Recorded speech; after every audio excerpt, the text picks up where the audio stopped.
వాసుదేవమయమైన ఈ సభా సదస్సుకి ధరణీయ నమస్సులు సమర్పణ చేసుకుంటూ విష్ణు కథ మహాయజ్ఞాన్ని నిర్వహించుకోబోతున్నాం గరుడ మహాపురాణం ఆధారంగా.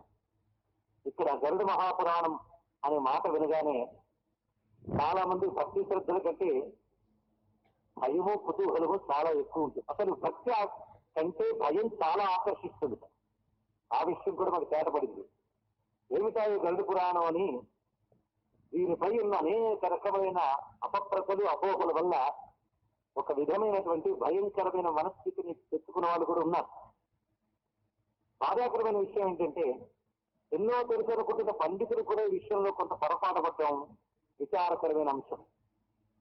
దానికి కారణం ఏంటంటే వాళ్ళు పండితులే, కానీ ఈ విషయంలో వారు సంబంధించిన సరైన సమాచారాన్ని గ్రహించలేకపోయారు అని సవినయంగా ఈ వేదిక నుంచి విన్నవించుకుంటూ ఉన్నాం. ఇందుకు ఇన్ని చెప్పేనా ఇక్కడ ఉన్న వాళ్ళకి తెలుస్తుంది. గరుడ పురాణం అనగానే కొంతమంది ఎవరైనా మరణిస్తే ఆ 10 రోజులు చదువుకోవాలి అని ముందు అభిప్రాయం. రెండవది గరుడ పురాణం పుస్తకం ఇంట్లో ఉంచుకోకూడదని రెండవ అభిప్రాయం. కానీ ఈ రెండు అభిప్రాయాలు కూడా శాస్త్ర ప్రమాణం లేని అపోహలు. ఇది ముందు తెలుసుకోండి. ఎందుకంటే వీటిని మూఢనమ్మకాలు అంటారు, అంధవిశ్వాసాలు అంటారు. అంధవిశ్వాసాలంటే ఇవి, మూఢనమ్మకాలంటే ఇవి. ఏవి శాస్త్రాధారం లేకుండా ఏర్పరుచుకున్న నమ్మకాలు వాటిని అంధవిశ్వాసాలు అంటారు. వాక్యముల యందు విశ్వాస బుద్ధికి శ్రద్ధ అని పేరు. శ్రద్ధ ఉంటేనే జ్ఞానం లభిస్తుంది. శ్రద్ధావాన్ లభతే జ్ఞానం అన్నాడు కదండి. మహానష్టం ఉండాలి, శ్రద్ధ ఉండాలి, దానికి శాస్త్ర ప్రమాణం ఉండాలి. తస్మాత్ శాస్త్రం ప్రమాణంతే కార్య వ్యవస్థితి అన్నారు ఎవరు? కృష్ణ పరమాత్మ గీతలో. శాస్త్ర ప్రమాణం ఉండాలయ్యా కార్యాకార్య వ్యవస్థలో అన్నారు. అందుకు శాస్త్ర ప్రమాణమైన విశ్వాసం మనం తీసుకోవాలి. కనుకనే గతానుగతికో లోక అని గుడ్డెద్ది చేరే పద్ధతిగా ప్రతివారు ఏర్పరుచుకున్న అభిప్రాయాలే శాస్త్రాలు కావు. పదుగురాడు మాట పాడియే ధర చెల్లు అనే మాట శాస్త్రం ఒప్పుకోదు. కనుకనే ఇక్కడ మనము గురువాక్యాల్ని, ఋషివాక్యాల్ని, శాస్త్రవాక్యాల్ని ప్రమాణంగా తీసుకుని ముందు గరుడ పురాణం పై ఉన్న అపోహల ముందు మనం తొలగించుకోవాలి. కనుకనే విశ్వాసానికి శ్రద్ధకి ఏం జరిగింది కదా. కొంతమంది అభినందిస్తున్న వాళ్ళు ఒక మాట అన్నారు, గరుడ పురాణం చాలా బాగుంటుందండి, పోయిన తర్వాత జీవుడు ఏమవుతాడో అని దానిలో తెలుస్తుంది, మంచి పని చేస్తున్నారు కొందరు అన్నారు. కొంతమంది అదే మాట చెప్పి కొంచెం జరిగారు. ఈ మధ్య ఒక పండితుడు ఏమన్నాడంటే, ఇది చెప్పడం చాలా మంచి పని చేస్తున్నారండి, కానీ ఇది దివాకీర్తనీయము కదా అన్నాడు ఒక ఆయన. అంటే పగలు మాత్రమే చెప్పుకోవాలి కదా. నేను వెంటనే ప్రశ్నించాను, ఏ గరుడ పురాణం అని అన్నాను. అంటే ఎన్ని ఉన్నాయండి అని అది తెలుసుకోవాలంటే అక్కడికి రండి అని చెప్పాను. బహుశా వారి ఇక్కడికి వస్తే నమస్కారం అని. పండితులకు చిక్కుంది, వాళ్ళు ప్రశ్నిస్తారు కానీ వినరు. అందువల్ల అది ఒకటి. కనుక ఇక్కడ మనం చెప్పుకునే ముందు అసలు గరుడ పురాణం అంటే ఏమిటో ముందు చెప్పుకున్నాం. ముందు మీరేమనుకుంటున్నారో నేను చెప్తాను. ముందు ఆ సరిపోయినప్పుడు 10 రోజులు చదువుకునే 16 అధ్యాయాల పురాణం. నిజంగా 16 అధ్యాయాలు బుద్ధిగా చదువుతున్నారా, బుద్ధిగా వింటున్నారా? గరుడ పురాణం ఆ 10 రోజులు వింటే మంచిది అన్నారు కనుక ఏదో విన్నాం అనిపించుకోవడం కోసం అందులో 1-2 అధ్యాయాలు చివరి రోజున ఆయన చదువుతాడు. ఎంత తొందరగా పూర్తి చేస్తాడో అది చూస్తున్న యజమాని కర్త అది ఏం చెప్తున్నాడు కూడా వినిపించుకోడు. ఇలా అయిపోతుంది గరుడ పురాణం. అంటే 10 రోజులు కూడా వినడం లేదు. అసలు ఆ 10 రోజులు వినే గరుడ పురాణం ఏమిటి, అసలు నేను చెప్పబోతున్న గరుడ పురాణం ఏమిటి, అక్కడి నుంచి మొదలు పెడుతున్నాను. మీరు వింటున్న గరుడ పురాణం, మీరు అనుకుంటున్న గరుడ పురాణం 16 అధ్యాయాలతో ఉన్నది. కానీ నేను చెప్పబోతున్న గరుడ పురాణం 293 అధ్యాయాల గ్రంథం. ఇది ముందు తెలుసుకోండి. అంటే ఆ 293 అధ్యాయాల గరుడ మహాపురాణం. అందుకే ఆ పేరులో చూడండి, గరుడ మహాపురాణం అన్నా. అష్టాదశ పురాణాలకి అష్టాదశ మహాపురాణం అని పేరు.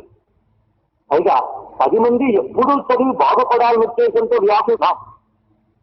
అందుకు అసలు గరుడ పురాణం ఏమిటి, ఎందుకు ఇలా అన్నారనే దాని మీద పరిశోధన చేయడం ఇప్పుడు మొదలు పెట్టలేదు, ఎప్పుడో మొదలైంది. దానికి కారణం మా నాన్నగారి కృప.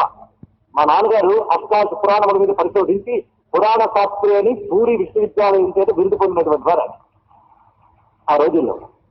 అష్టాదశ పురాణవేత్త ఆయన మాట చెప్పారు, గరుడ పురాణం ఫలానా అప్పుడే చదవాలి, ఇంట్లో ఉంచుకోకూడదు, ఇవన్నీ అజ్ఞానపు మాటలు. ఏ పురాణంలోనూ ఈ మాట లేదు, ధర్మశాస్త్ర గ్రంథాల్లో ఈ మాట లేదు. గరుడ పురాణం ఎప్పుడు చదువుకోవాలి, అప్పుడే వాడేమిటో వారికి తెలుస్తుందని మా నాన్నగారు కూడా నాకు 16 అధ్యాయాలు గరుడ పురాణం గురించే చెప్పారు. ఇంట్లో చిన్నప్పటి నుంచి ఈ పుస్తకాలు సుమారు 3-4 కాపీలు ఉండేవి. మేమందరం క్షణంగానే ఉన్నాం. ఆ తర్వాత అసలు గరుడ పురాణం గురించి తెలుసుకోవాలనే ప్రయత్నంలో నేను కాశీ విద్యను పుట్టింది కదా, అటువైపు ప్రయత్నం చేస్తే నాకు గరుడ పురాణం మహాగ్రంథం లభించింది. ఇదే అసలు గరుడ పురాణము. అది 293 అధ్యాయాల మహాగ్రంథం. అందులో ఒక అంటే ఒక సముద్రం లాంటి గ్రంథంలో ఒక కెరటం తీసుకుని మనం చదువుకుంటున్నాం. ఆ సముద్రం లాంటి గ్రంథాలు వాళ్ళని కానీ ఇంట్లో ఉంచుకోకూడదని కానీ గరుడ పురాణంలో రాయలేక దుర్యోధను ప్రాయోపవేశం చేయబోతూ ఉన్నప్పుడు అపరిశక్తులన్నీ దుర్యోధను సూక్ష్మ శరీరాన్ని లాక్కుపోయి ఒక మాట చెప్తాయి. ఏమనంటే, మేము నీ మీద చాలా హోప్స్ పెట్టుకున్నాం, భూమి మీద ఉన్న ధర్మమంతా దెబ్బతీయడానికి అపరిశక్తులని నిన్ను సెలెక్ట్ చేసుకున్నాయి. అలాంటి నువ్వు ఇప్పుడు శరీరం వదిలేస్తే మాగతేం కాను కనుక ఆ మీద చెప్పేదానికి భీష్మ ద్రోణాదుల మీద కూడా ఆవహించి ఉన్నాం మేము. ఇది మీరు జాగ్రత్తగా ఆలోచించవలసిన అంశం. ఇది అలా అసలుశక్తులు మూకుమ్మడిగా వచ్చినప్పుడు ఆ రోజుల్లో బాధలేదు. ఎలాంటి అసలుశక్తినైనా ఎదుర్కొనేటువంటి శిక్ష పరమాత్మన్నాడు కనుక అప్పుడు మనకి ఏం బాధలేదు. దీని ప్రధానంగా ప్రమాణభూతంగా దొరుకుతున్నటువంటి అధ్యాయాలు గరుడ పురాణం, దానిలో మరికొందరు ఋషులు కూడా చేర్చి పెంచినటువంటి గరుడ పురాణం, అవన్నీ తీసుకుని మొత్తం గరుడ పురాణాన్ని 2 భాగములుగా విభజించాడు వ్యాసదేవుడు. తెలుసు కదా, పురాణములన్నీ వ్యాసుడు ఇచ్చాడు. అసలు పురాణముల గురించి పరిచయం చేసుకోవాలి.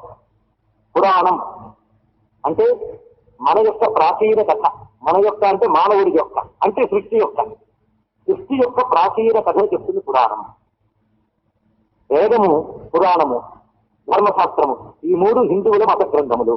శృతి స్మృతి పురాణానాం శృతి స్మృతి పురాణం కనుక వేదము, ధర్మశాస్త్రము, పురాణములు ఈ 3 పరస్పర విరుద్ధములు కావు. ఒక్కడు గుర్తుపెట్టుకోండి, పురాణమే లేకపోయి ఉంటే హిందూ మతం ఇలా ప్రతికి బట్టగట్టగలిగేది కాదు. పురాణాల వల్లనే మనకి పండగలు ఇవి అన్నీ కూడా మనకు తెలిసిన దాని వల్లనే మన ఆచార వ్యవహారాలన్నీ నిలబెట్టింది పురాణం. పైగా పురాణం మొట్టమొదటి ప్రజావిద్య సామాన్య జనుల కోసం వ్యాసదేవుడు పురాణాన్ని రచించాడు. మనం అంటూ ఉంటాం, ఈ రోజులు సామాన్య ప్రజలకు అందాలండి అని. ఈ తపన మొట్టమొదటి పడిన వాడు వ్యాసుడు. వేదాన్ని తీసుకుని ఇప్పుడు భాగములుగా విభజించాడు, ఋగ్వేది సామ ధర్మములుగా. అక్కడితో తృప్తి చెందక దాని యొక్క సారాన్ని గ్రహించి అప్పటికే ఉన్న పురాణ విద్య, వేదం ఎలా ఉందో పురాణం ఎలా ఉన్నది, ఆ పురాణ విద్యను ఆయన వ్యవస్థపరిచాడు. కనుక పురాణములు వేదములు ఈ 2 కూడా వ్యాసుడు రాయలేదు, రెండింటినీ వ్యవస్థపరిచాడు. అలాగా వేదముని 4గా వ్యవస్థపరిస్తే పురాణాలని 18 మహాపురాణాలుగా వ్యవస్థపరిచాడు. ఇందులో ఆయన ఏం చేసిన పని ఏమిటి, వ్యాసుడు ఏం చేశాడనే దాని గురించి ఆలోచిస్తే మనం ఎన్ని జన్మలిచ్చిన వ్యాసుడు రుణం తీసుకోలేమండి. ఆయన పడిన తపన. ఇది పురాణంతో అంత పని చేసేది, మహాభారతంతో అంతకంత పని చేశాడు. మహాభారతం కూడా పురాణ సంప్రదాయంలోనే రచించాడు ఆయన. అందుకే మనందరికీ జగద్గురువు నిజానికి వ్యాసుడే అనుకోవాలి. వ్యాసుడు చేసిన గొప్ప మహోపకారం ఏంటో జాగ్రత్తగా పరిశీలించండి. ద్వాపర యుగాంతానికి పైగా కలియుగం ప్రారంభమవుతున్న సంధికాలంలో ఆ మహానుభావుడు ఏం చేశాడంటే, కలియుగ మానవులకి ద్వాపర యుగాంతం వరకు హిస్టరీ లేనటువంటి రకరకాల విజ్ఞానములు, నేను ఒక మాట అన్నాను, విజ్ఞానములు లేదా విద్యలు, ఇవన్నీ కూడా ఆయన ఏం చేశాడు, సారభూతంగా ఒక చోట ఇచ్చాడు. అదే పురాణం. ఒకవైపు వేదము, వేదాన్ని ఆధారం చేసుకున్న వర్ధిల్లిన ఆయుర్వేదము, గాంధర్వ వేదము, జ్యోతిష్ శాస్త్రం, మంత్రశాస్త్రం, వేదాంత శాస్త్రం అన్ని పురాణాలు పెట్టాడు. కనుక మీ పురాణాలు అన్నీ దొరుకుతాయి. కొంతమంది అరకొరగా పురాణాలను పరిశీలించి పై మాట్లాడుతూ ఏదో పురాణాల గురించి మాట్లాడితే అదేదో తక్కువ అనుకుని మేము వేదాంత ఉపనిషత్తులండి మాకు అన్నీ పురాణ కథలు కాదండి అంటూ ఉంటారు. పాపం పొరపాటు, గుర్తుపెట్టుకోండి. పురాణములు వేదాంతాన్ని తేటపరికిచ్చాయి. పురాణములు బ్రహ్మవిద్యను ప్రతిపాదించడం కోసం పుట్టాయి. పురాణాల ద్వారా బ్రహ్మవిద్య స్పష్టంగా ప్రతిపాదించబడుతుంది. పురాణములు కర్మ, భక్తి, జ్ఞాన మార్గములు 3టిని శిక్షపరచడం కోసం పుట్టే పురాణములు. మనల్ని సంపూర్ణంగా తీర్చిదిద్దడం కోసం పుట్టే పురాణములు. సరిగ్గా పరిశీలిస్తే ఈ విషయం చెప్పుకుంటాం. కనుక పురాణానికి కొన్ని లక్షణాలు ఉన్నాయి. ఒక్కొక్క ప్రక్రియకి ఒక్కొక్క స్వభావం ఉంటుంది, ఒక లక్షణం ఉంటుంది. పురాణం పంచలక్షణం అన్నారు. అది సర్గశ్చ ప్రతిసర్గశ్చ వంశో మన్వంతరానిచ వంశానుచరితంచైవ పురాణం పంచలక్షణం. పురాణం అనే ప్రక్రియ 5 లక్షణాలతో ఉంటుంది. పురాణం గురించి మీరు పరిచయం చేసుకోవాలి. సర్గ, ప్రతిసర్గ. సర్గ అంటే శిక్షారంభాన్ని తెలియజేస్తుంది. ఈ సృష్టి ఎలా ప్రారంభమైంది, ఎలా జరుగుతున్నది ఇది చెప్తూ ఉంటుంది. ఇక ప్రతిసర్గ అంటే కొన్ని కల్పాలు గడిచిన తర్వాత ప్రళయం జరిగి మళ్లీ సృష్టి జరగని అవాంతర ప్రళయములు వాటిని చెప్తూ ఉంటుంది ప్రతిసర్గ. తర్వాత